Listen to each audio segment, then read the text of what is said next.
Hello, beautiful people of the internet. How are you doing today? My name is Jackie and welcome back to my YouTube channel.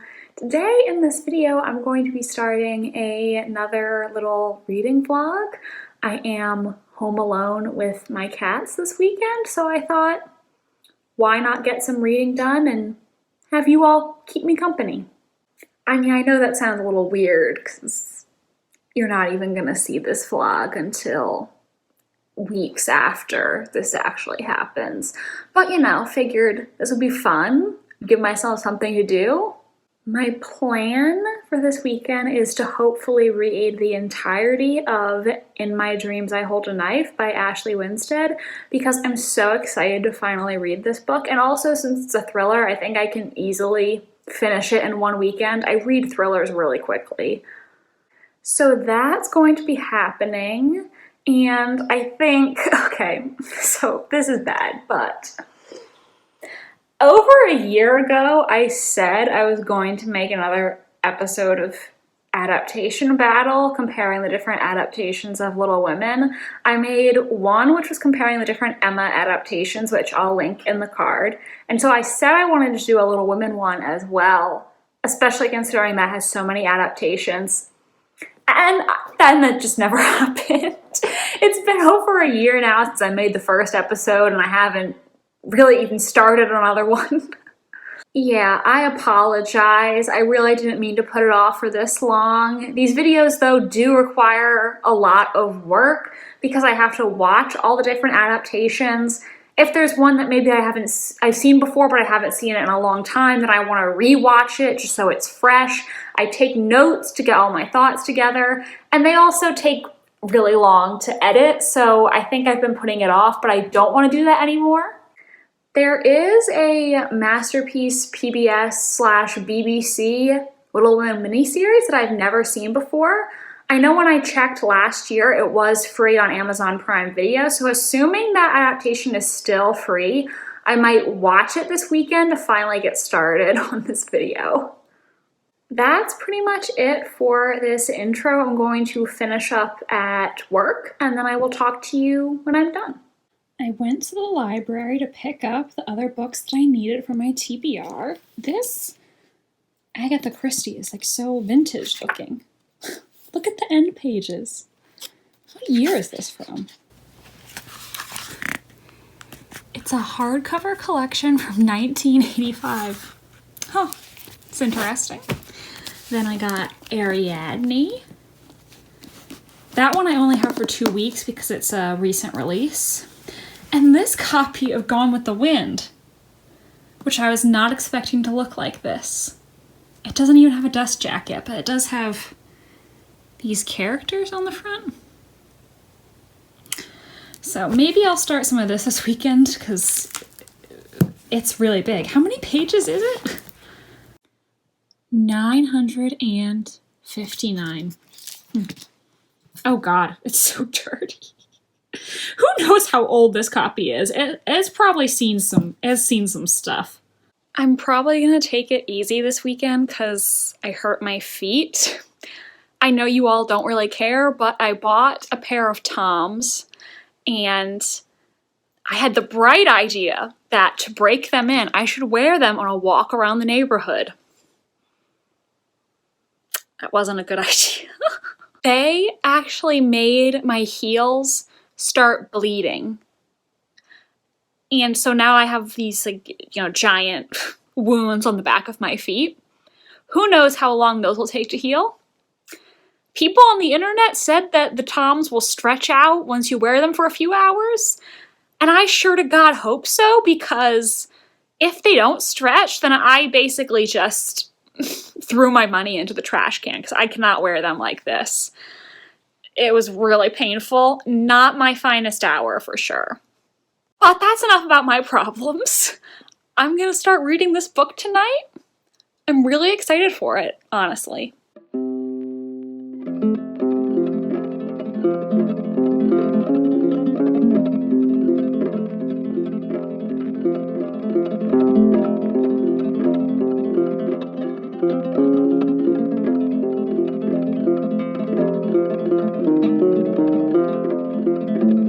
Still free. And so is the 2018 Vanity Fair. That might have to be a video someday too, but one step at a time.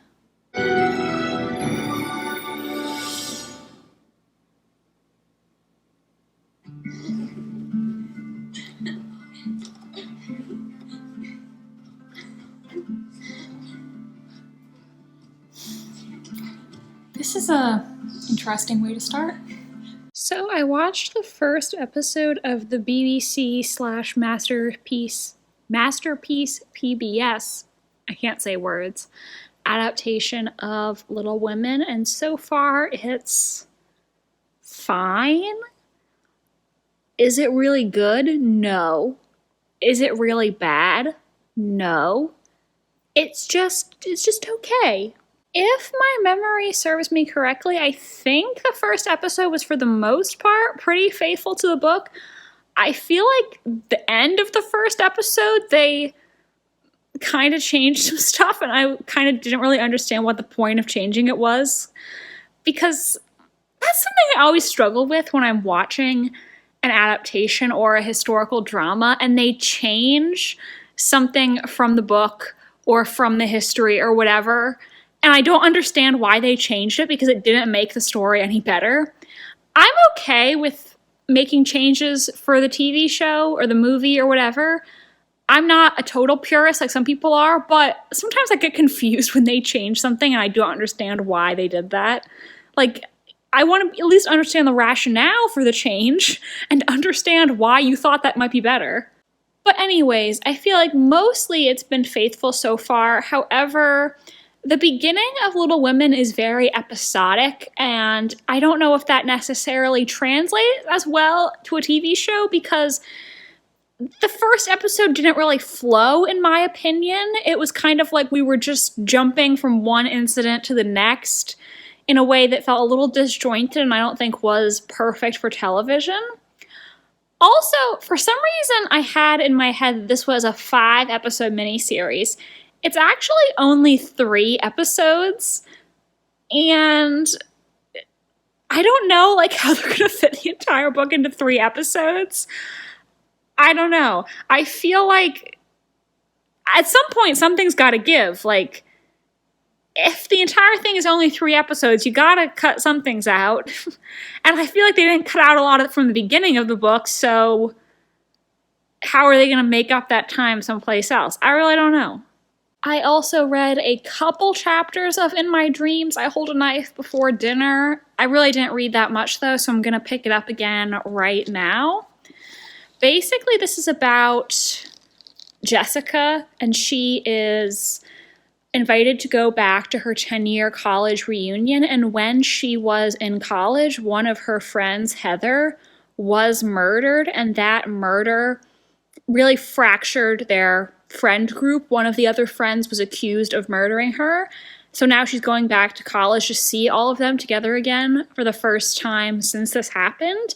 I have heard some people say when describing this book that there is a plot element that involves someone wanting to get them all there together to get revenge for Heather, which sounds so interesting to me. I really love that oddly specific thriller trope where there's somebody and you don't know who it is who's trying to get revenge for something that's happened.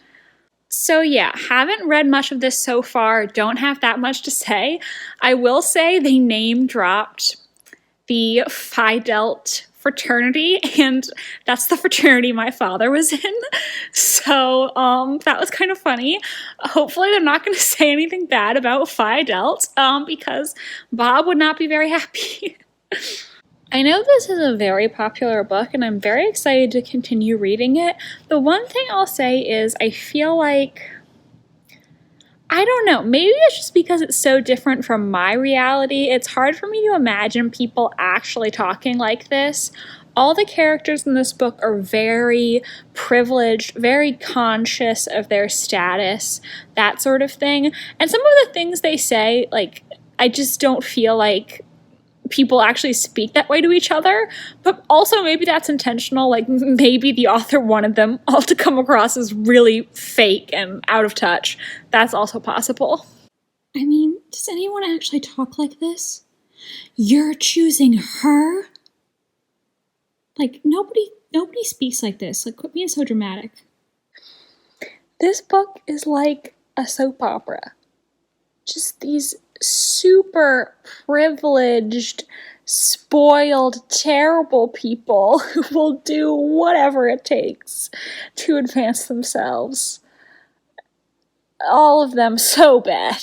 Intentionally written to be bad. Like, that's how they're meant to be written. The dialogue, just... nobody I know talks like this, okay? Nobody I've ever met. And me saying this book is like a soap opera isn't necessarily bad for me. Like, listen, I love the drama, okay? I've watched a primetime soap opera about badly behaving rich people, okay? Like, I love that crap, okay? Just some of the lines of dialogue are, like, unintentionally funny. Because it's so melodramatic and nobody speaks like this. Nobody. There's so many plot elements going on, so many secrets. It's a lot to throw at me in 86 pages. A lot of the also just like the things that happen in this book don't feel realistic. Like, this does not feel like a real college that exists to me. And just some of the scenarios I don't think would exactly play out this way. Like, this is not an accurate depiction of college at all, but maybe it wasn't intended to be. I mean, like I said, these are the most privileged, like, selfish, out-of-touch people. So maybe realism wasn't what she was going for in any way. And, you know, just, like, some of the antics these college kids get up to. Granted, I wasn't in a sorority, and I only went to one fraternity party, and I hated it and never went back. So maybe... actually in Greek life culture there actually are people who act this way and I just don't know about it. Yeah, but just like some of the things they do, I'm like, who does this? Who cares about this? I don't know. Also, it's kind of weird to me that she's mentioning like the actual fraternities and sororities in this book. Obviously, this is a fictional university, so they're not real chapters. But I don't know, if I was writing this book, I would have made up a fictional fraternity and sorority. Just because, you know, I feel like when you actually reference real people or things, then you're kind of putting yourself in an awkward position because you don't want to slander anyone, I guess. And I'm not a pro-Greek life person.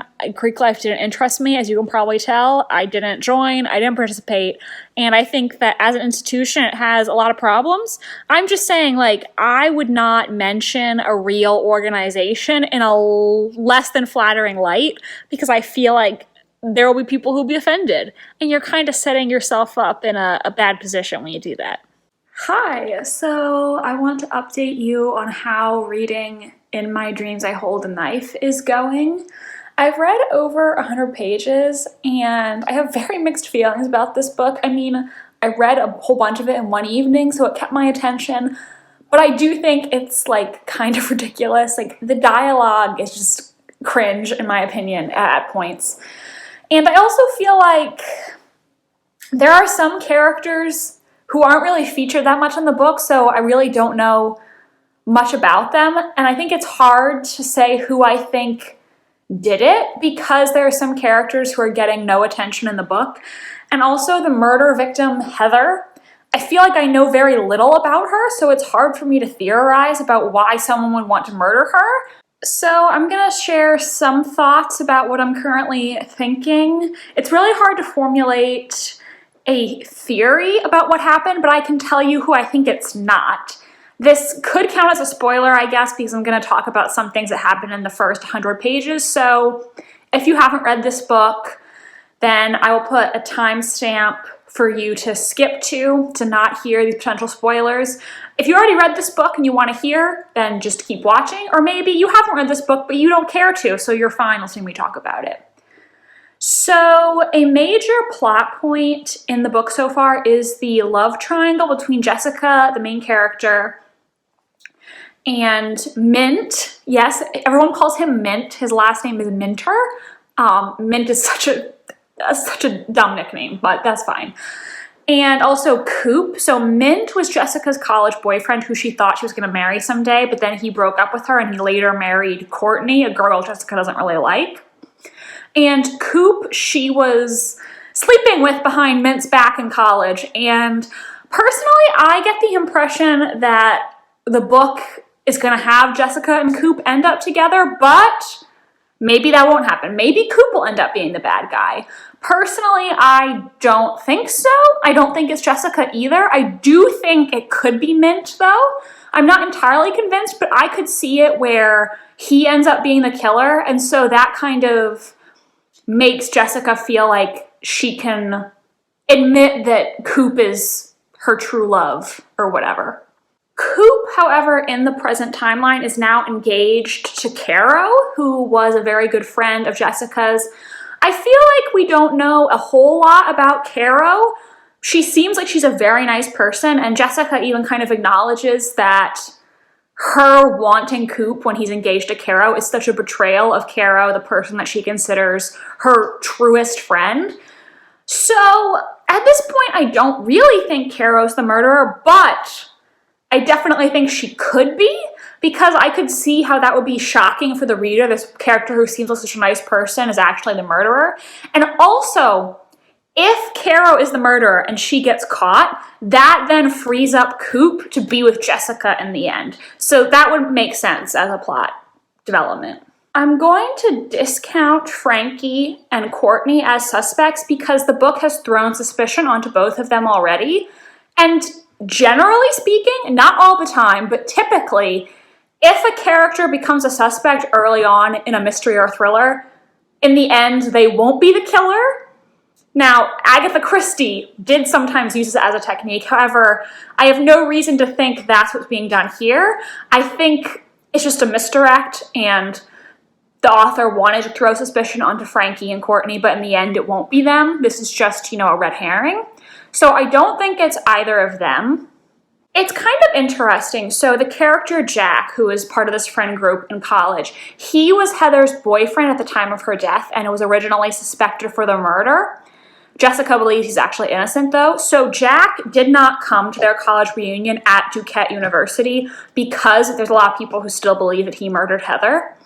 And I think that's kind of odd that Jack is such like a prominent figure in this friend group and he hasn't been present for most of the current timeline in the story, the present day timeline. So I kind of feel like something might happen that will later cause him to also show up at Duquesne. I don't know if I think he's the murderer because, he's the one that everybody thought was the murderer. So he probably won't actually be the murderer. He'll probably be found innocent. But I just feel like he has to show up at Duquesne at some point because it just seems odd to me that you would have such a prominent character not be in basically half of the story. Maybe something will happen that'll cause Jessica to call him and say, hey, you need to get here right away. So I guess that means by process of elimination, I think either Mint or Caro is the murderer. In both cases, I think that would clear up this love triangle storyline a little bit, so that would make sense. Yeah, I kind of eliminated all the other members of the East House 7, as they're called, because I just personally don't think they're the murderer. I could be wrong, though. Maybe she's trying to pull the wool over my eyes. So I guess by process of elimination, I think it has to be one of those two. Why they would have killed Heather? I don't know. No idea. I just think it was probably one of them. And there's really no side characters in this book other than Courtney, who I already eliminated, and Eric, who is Heather's brother. And Eric is trying to find out who the murderer is. He says he knows that one of the East House 7 killed Heather. So, why would he go to all this to unmask the murderer if he was actually the murderer? And if it's any character other than the ones I just named, then I kind of feel like that's a cheap ending because there's no way you could have guessed that. The killer has to be a prominent character in the book. If it's a character who's barely in the story, how was I as a reader supposed to guess that? That, to me, is just a cheap ending. So that's where I'm at with this book right now. I have really mixed feelings. It's not exactly living up to my expectations. Maybe I expected too much. I don't know. Right now I'm leaning towards a 3-star, but we'll have to see how the ending goes. If the twist is mind-blowing, then that could up my rating to a 4. I do not think this book is going to be 5 stars at this point, which is a shame because I really thought it could be. I am now going to go for a walk. I don't know how long he'll be gone. Because I have these blisters on my feet, I think I need to wear like open shoes, like flip-flops or something like that. I don't think I can wear sneakers and have them pressing on my ankles right now, so I may not be able to go as far as I usually would. I've decided that since it is a very cool 77 degrees in Florida today, yeah, winter wear, I'm gonna take a quick dip in the pool. First time I've been in the pool in months. I'm going to read this outside when I get out of the water. I also realized that my spray-on sunscreen is still in my mother's car, which she took when she went away this weekend. So I had to rub sunscreen on my own body. Hopefully I didn't miss a spot because I burn very easily, but you know, just doing my best. Okay, hopefully I'll be all right. I'll be careful. Do you lazy kids want to finally get up and come outside? Ooh, big yawn!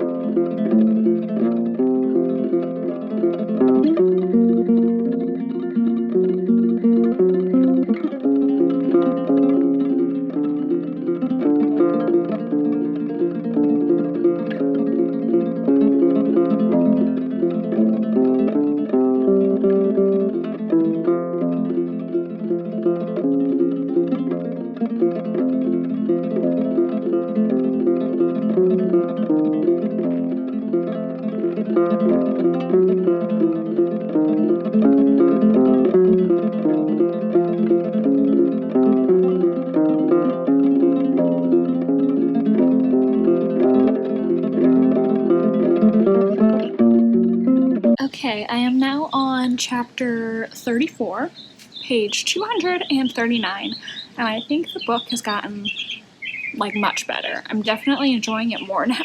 I still think there are a couple instances where the dialogue is a little bit Lifetime movie, but I'm really interested in what's happening, and I think we've gotten to see a little more of some of the characters, which is good. Ooh!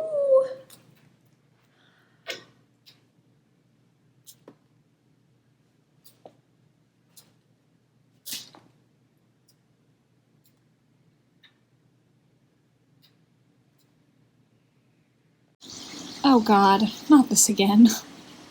Who actually says sentences like this out loud?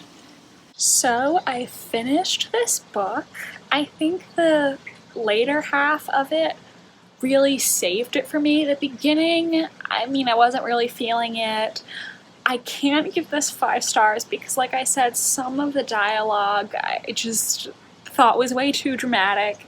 Not the way people actually talk. It just felt very awkward and scripted. Like, didn't feel natural.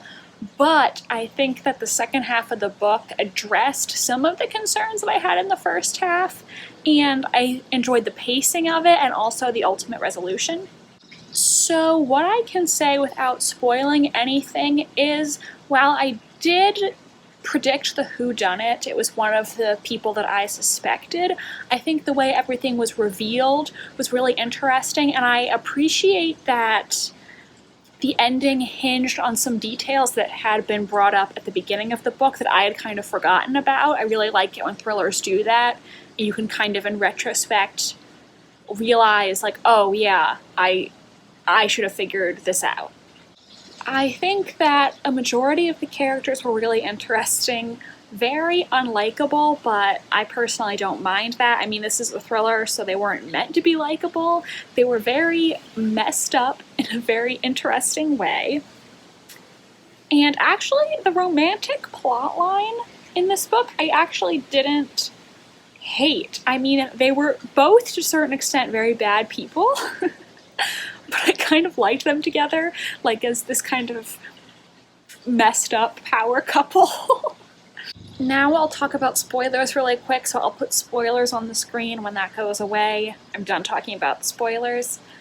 But, so, the person who did kill Heather was Mint, and I think Mint was my top choice. I had Caro as a second choice for who I thought the killer was, but as I kept reading, I thought it was Mint, and it was, but it was really interesting how it was revealed, because what I didn't realize was that Mint had killed Heather thinking she was Jessica, because he knew that Jessica had slept with Dr. Garvey and he wanted to get back at her. But Heather that night had collapsed. She was she'd been drugged, and so she had accidentally gone to sleep in Jessica's bed. And that had been referenced earlier in the book, that her body was found in Jess's bed, but I had kind of forgotten about that. So when the truth of what happened was revealed, I was like, oh, it all makes sense now. So I appreciated that. I also enjoyed the micro twist at the very end, where we found out that night that Heather died, Jess had gone back to the dorm room and found Heather still clinging to life, but instead of getting help, she chose to just continue on her merry way now that Heather was out of the picture, due to the resentment that she felt for Heather always getting what she wanted. And I didn't see that coming, so that was a good twist as well. So all in all, I did like this book more than I expected at the beginning. It didn't quite meet my expectations, but it was still pretty good. I thought Jess was a really interesting main character, totally messed up, sociopathic person, but also at times sympathetic due to the issues with her father and the pressure she felt to be perfect. I say at times because she definitely is totally just not a good person. And I also kind of liked her relationship with Coop. They're both really messed up people, but they were kind of great together in an evil sort of way. I kind of liked their relationship. Okay, so that's the end of the spoiler section. One thing I forgot to mention in the non-spoiler section is there was a much smaller twist at the very end of this book, which I also really enjoyed. So while the beginning wasn't as strong as I hoped, I think it really picked up steam in the second half, and I enjoyed the characters and the pacing. So that is the end of this weekend vlog, everyone. I hope you enjoyed it. If you did, please give this video a big thumbs up and subscribe to my channel if you want to see it more from me. I post new videos every single Wednesday. My social media links are down below if you want to follow me on Tumblr, Instagram, or be my friend on Goodreads. Hopefully you can still hear me. The wind is picking up. Now I've lost my train of thought. What was I saying? Thank you so much for watching. Please subscribe, and I hope you have a spectacular rest of your day. Bye, and I hope to see you in the next video.